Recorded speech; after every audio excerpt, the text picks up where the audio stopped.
প্রিয় বন্ধুরা, এখন যে অঙ্কটি করতে যাচ্ছে, অঙ্কটি এ ও বি দুইটি পূর্ণবর্গ সংখ্যা হলে এ স্কোয়ার প্লাস বি স্কোয়ারের সাথে কোন সংখ্যাটি যোগ করলে পূর্ণবর্গ সংখ্যা হবে। অঙ্কটি প্রাথমিক বিদ্যালয় সহকারী শিক্ষক 2019 সালে এসেছে।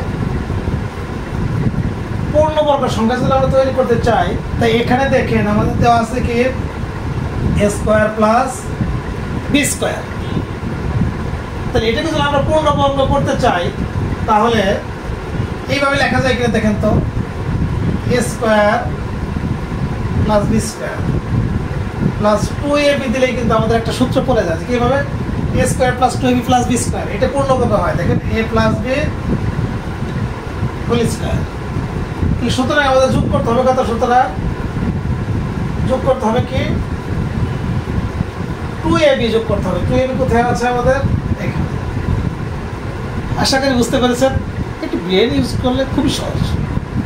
এরকম রেগুলার অঙ্ক পেতে পেজটিকে ফলোতে রাখবেন। যারা ইউটিউব থেকে দেখতে চ্যানেলটি সাবস্ক্রাইব করবেন। ভালো থাকবেন, সুস্থ থাকবেন। আল্লাহ হাফেজ।